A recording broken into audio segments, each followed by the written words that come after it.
Le 26 avril, nous quittâmes la caserne au petit matin, la laissant complètement détruite. Tout ce qui avait été installation intérieure, circuits électriques, carrelage, lavabo, douche, tout était saccagé. Nous partions pour un long trajet en direction de Beaune. Pendant les premières heures, l'obscurité régnait dans le camion et les tirailleurs dormaient entassés au fond du véhicule ou sommeillaient sur les banquettes.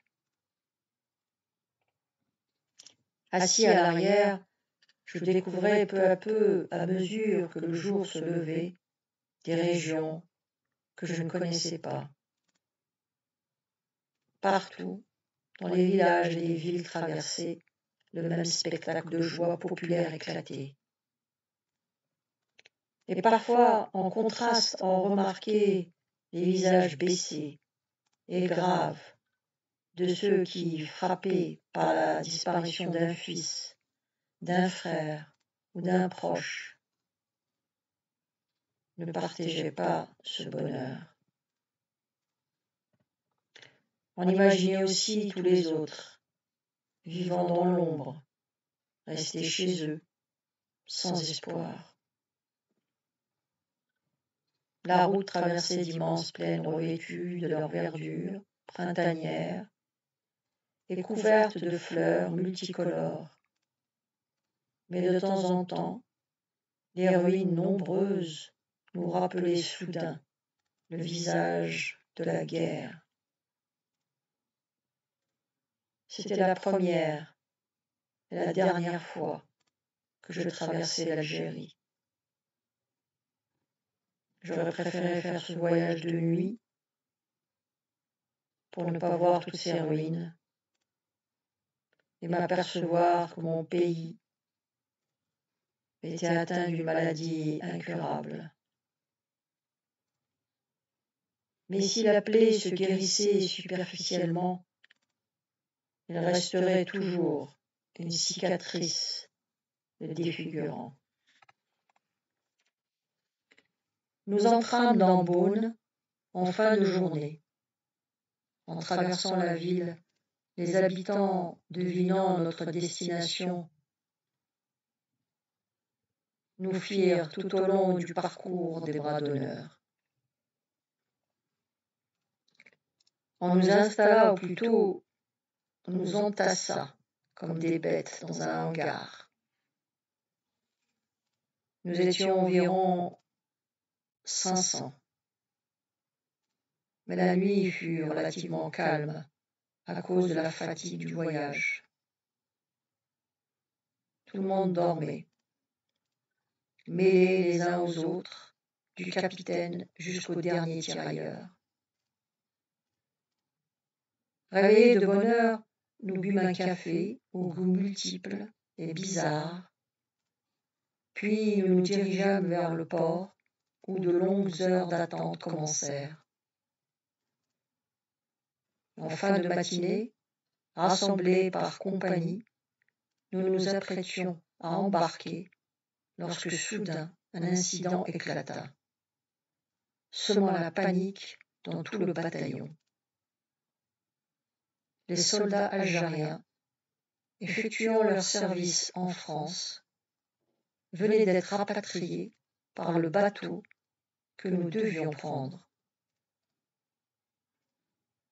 À peine à terre, ils commencèrent à nous insulter, nous traitant de tous les noms, traîtres, vendus, etc. Ce qui déclencha une bataille rangée entre les bons et les mauvais. L'intervention des CRS les éloigna finalement, et après 30 minutes d'échauffourée, on nous embarqua tranquillement. Je me dirigeais vers le pont arrière du bateau, et je regardais cette ville aux murs blancs, aux toits rouges,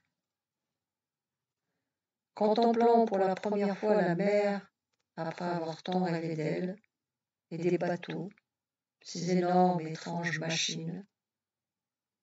J'aurais dû être émerveillé, étonné, mais rien ne m'intéressait que cette terre, ce paysage que j'abandonnais.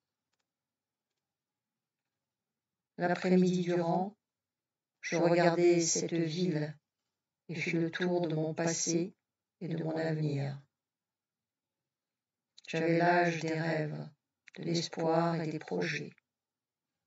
Et j'avais vécu le cauchemar, le désespoir et le découragement.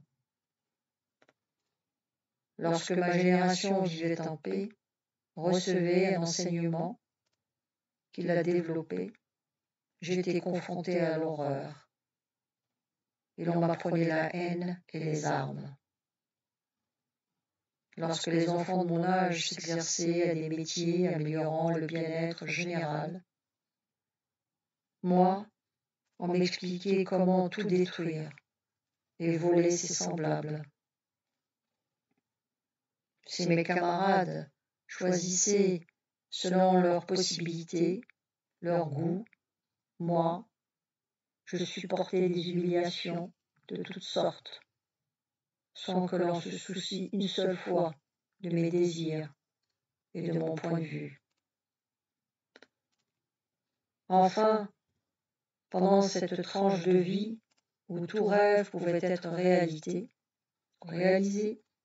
où tout projet reste gravé dans la mémoire, je n'avais pour seul espoir que la paix.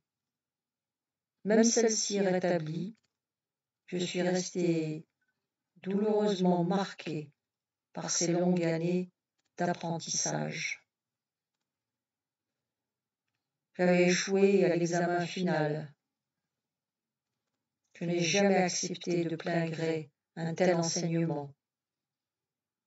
Et malgré toute ma volonté tendue vers l'oubli, plus que jamais, je ressens cette souffrance et je constate avec force qu'il me manque et me manquera toujours les plus belles années de ma vie, volées par les hommes. Vers 19 heures, le bureau leva l'ancre dans le hurlement des sirènes. Il s'éloigna à vitesse réduite, et je demeurai là, les yeux fixés sur cette ville. Il prit peu à peu sa vitesse de croisière. Les lumières, une à une, disparurent,